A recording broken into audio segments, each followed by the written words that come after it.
Saudi अरब ने ऐसा चक्रव्यूह रचा जिसमें इजराइल पूरी तरह फंस गया है। सऊदी के बिछाए जाल से मिडिल ईस्ट में दबदबा कायम रखने का सपना इजराइल का टूटता नजर आ रहा है।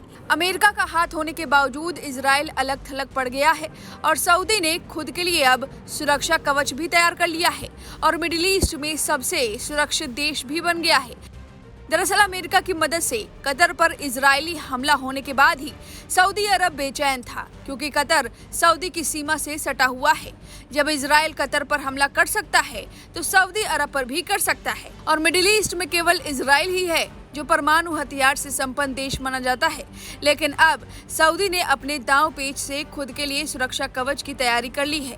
अमेरिका इजराइल का साथ दे रहा है, ये जानते हुए सऊदी अरब ने अमेरिका से किनारा कर पाकिस्तान से डिफेंस डील कर ली। इस डील में अब तक जो जानकारी मिली है उसमें कहा गया है कि दोनों में से किसी पर भी हमला होता है तो दोनों पर माना जाएगा और दोनों मिलकर जंग करेंगे। साथ ही पाकिस्तान का जो परमाणु हथियार है उसे सऊदी भी इस्तेमाल कर सकता है।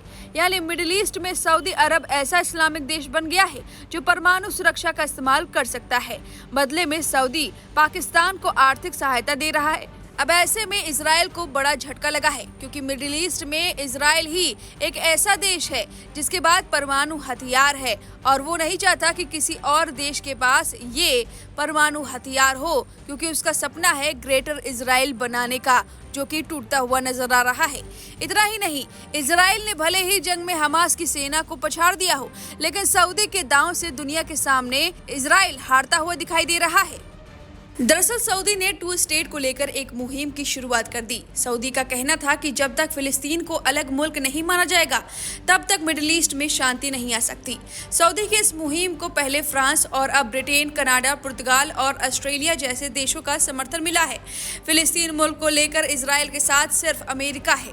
ब्रिटेन और फ्रांस जैसे देशों ने जिस तरीके से झटका दिया है उसे इजराइल के लिए कूटनीतिक हार माना जा रहा है।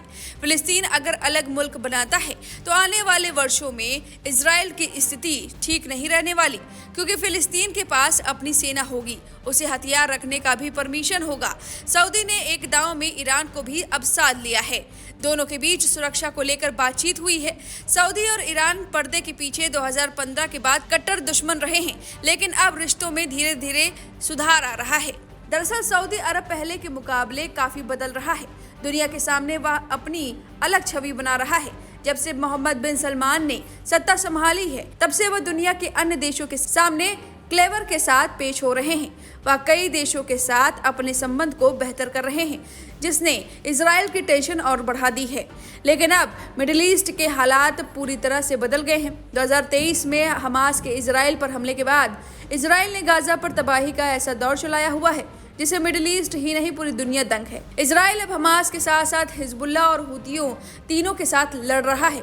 हाल में ईरान के साथ भीषण युद्ध भी किया और अब कतर पर भी हमास के नेताओं को निशाना बनाने का हवाला देते हुए हमले किए। पूरे प्रकरण से अब अरब देशों में भी खलबली मच गई है। साथ ही अब अरब नेटो बनाने की बात सामने आई है।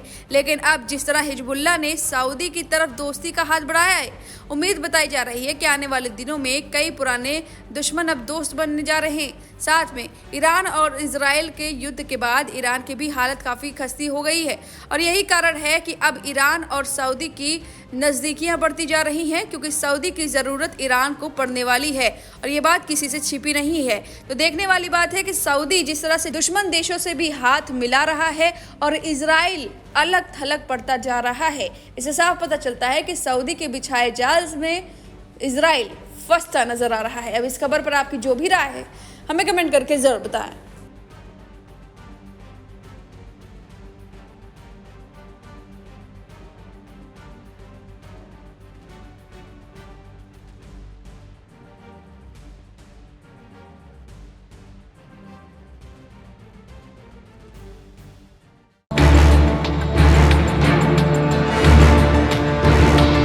एक ओर ईरान से संबंध सुधारने की कोशिश तो दूसरी ओर यमन के हूती विद्रोहियों के खिलाफ साजिश। जी हाँ, ऐसा लग रहा है कि मिडिल ईस्ट में सऊदी अरब इस समय एक नई कूटनीतिक पारी की शुरुआत कर रहा है। जानकारी से दोहरा खेल बता रही हैं। सऊदी अरब यमन में एक साथ कई चालें चल रहा है जो उसकी जटिल विदेश नीति को दर्शाती है। एक तरफ वो ईरान के साथ संबंध सुधारने की कोशिश कर रहा है, ईरान के साथ लगातार बातचीत कर रहा है, तो दूसरी ओर यमन में ईरान समर्थित हूती विद्रोहियों से लड़ रहा है और अपनी सुरक्षा के लिए योजना बना रहा है। लेकिन इतना ही नहीं, सऊदी अरब ने अदन स्थित यमन की मान्यता प्राप्त सरकार के लिए फंड्स भी भेजे हैं। हाल ही में सऊदी प्रेस एजेंसी ने एक रिपोर्ट जारी की जिसके अनुसार सऊदी अरब यमन के विकास और पुनर्निर्माण के लिए 36.8 करोड़ डॉलर यानी लगभग 32.5 अरब रुपए की सहायता राशि यमन को देगा। ये सहायता यमन के सरकारी संस्थानों को मजबूत करने और देश में बुनियादी ढांचा सुधारने के लिए है। सऊदी अरब ने ये कदम ऐसे समय में उठाया है जब वो यमन के तटरक्षक बल को मजबूत करने के लिए ब्रिटेन के साथ मिलकर काम कर रहा है ताकि हूतियों के लाल सागर में समुद्री हमलों को रोका जा सके। एक्सपर्ट्स कहते हैं कि ये दोनों घटनाएं अलग अलग हो सकती हैं, लेकिन ये एक ही रणनीति के दो पहलू हैं। सऊदी अरब अपनी सीमा पर मौजूद हूती विद्रोहियों को एक गंभीर खतरा मानता है। ये विद्रोही पहले भी सऊदी अरब पर ड्रोन और मिसाइल हमले करते रहे हैं, जिससे सऊदी अरब की सुरक्षा को खतरा है। इसी खतरे से निपटने के लिए सऊदी, अमेरिका और ब्रिटेन जैसे देशों के साथ मिलकर काम कर रहा है। यमन की मान्यता प्राप्त सरकार के अंतर्गत आने वाले तटरक्षक बल को मजबूत करना इसका एक हिस्सा है ताकि हूतियों के साथ हथियारों की आपूर्ति पर रोक लगे और समुद्री सुरक्षा सुनिश्चित हो सके। इसके साथ ही सऊदी अरब ईरान के साथ अपने संबंधों को सामान्य करने का प्रयास कर रहा है, जो हूतियों का मुख्य समर्थक है।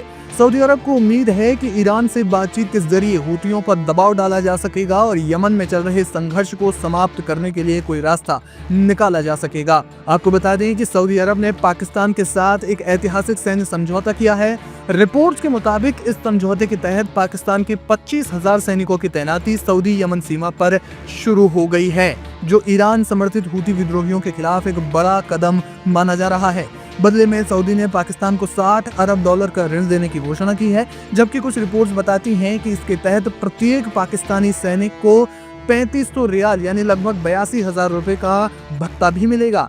ये कदम न केवल सऊदी की सीमा सुरक्षा को मजबूत करेगा, बल्कि पाकिस्तान के परमाणु छत्र को क्षेत्रीय समीकरण में ला सकता है, जिससे जाहिर तौर पर मिडिल ईस्ट में तनाव बढ़ने की संभावना है। हूती विद्रोहियों ने इस तैनाती को अमेरिकी साजिश बताते हुए कड़ी चेतावनी जारी की है। अंसारुल्लाह की ओर से बयान जारी कर कहा गया कि यह समझौता अमेरिका के इशारे पर हुआ है। यमनवासी अमेरिका के गुलाम नहीं है जैसे सऊदी और पाकिस्तान। अगर पाकिस्तान अपने सैनिकों को सऊदी यमन सीमा पर भेजेगा तो वो पाकिस्तानी सैनिकों की कब्रगाह बन जाएगी। फिलहाल सऊदी का ये डबल गेम आगे किस मोड़ पर जाता है, ये देखना बेहद दिलचस्प होगा।